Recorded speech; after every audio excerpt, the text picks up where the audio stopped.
Hey guys, it's Simon here from Soccer Training Central.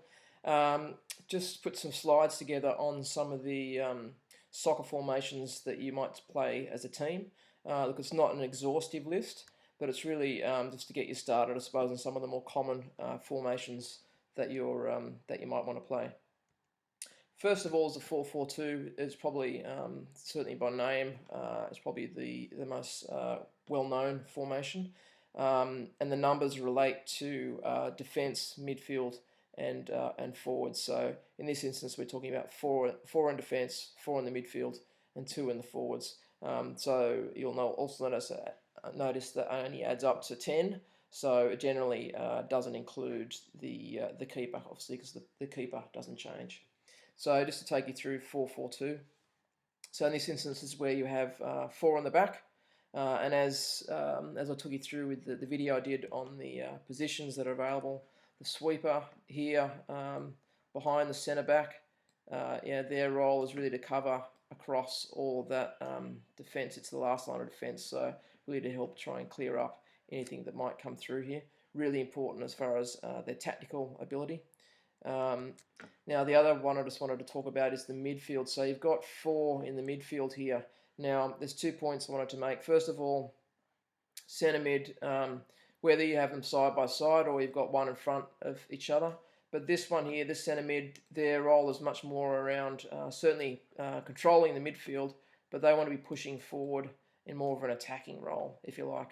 Whereas this centre midfielder here is playing what they call more of a holding role, if you can excuse my writing with the mouse here. So that's more of a holding role.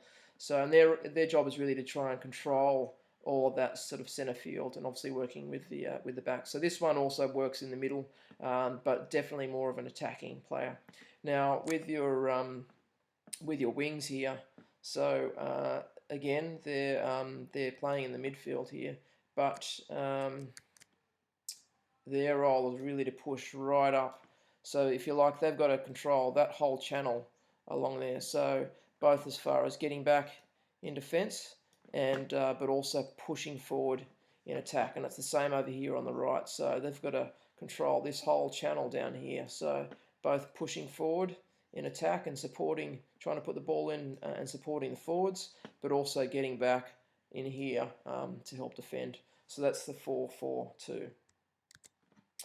Moving on, next is the formation is 4-3-3. So again, this is starting at the back.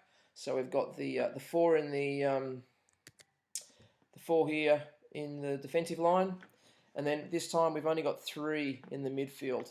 So the left mid, if you like, still playing that sort of wing role. They've got to push up. Given we've got four at the back, they're still probably going to be pushing a bit more sort of forward. Same on the right, but this time you've also got three forwards, so you've effectively got a centre forward, a left centre forward, and a right centre forward. So more of an attacking formation. The next one is a 4-2-4. So this is the most offensive, if that is a word in the soccer terms. Certainly the most attacking formation that you can play. So we've got four in the back here once again. This time we've only got these two in the midfield.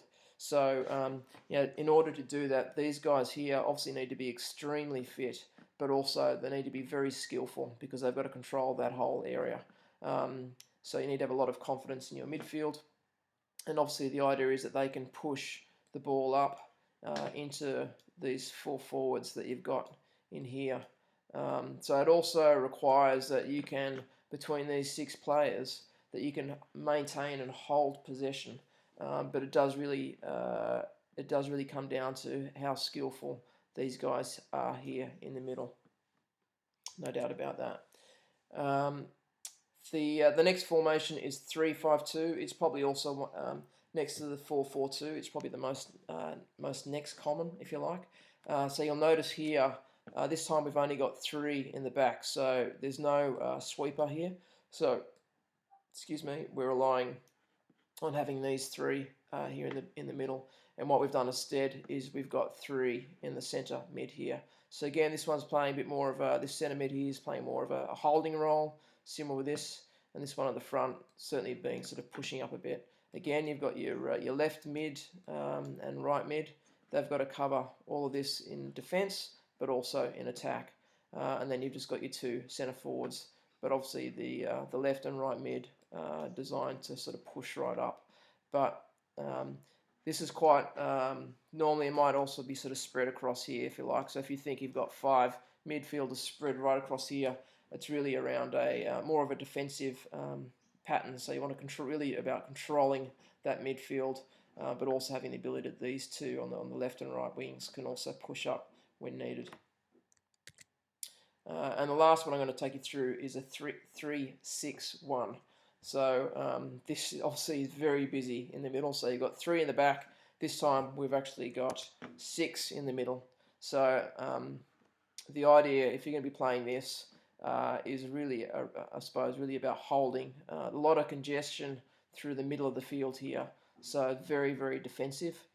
And you've only got that one centre forward. So for my liking, generally it's normally playing sort of a 4-4-2, or that previous one I just showed you, which was the 3-5-2. Certainly, as far as the team that I'm sort of coaching at the moment, I'm starting with 4-4-2. I think it's easier for them to try and sort of understand the structures, if you like. But anyway, that's just a quick overview. There are other alternatives that you can play, but they're just some of the sort of the more common ones that you might find. Hopefully that was helpful. And yeah, just check out the website and see what else that we might have for you. All right, cheers.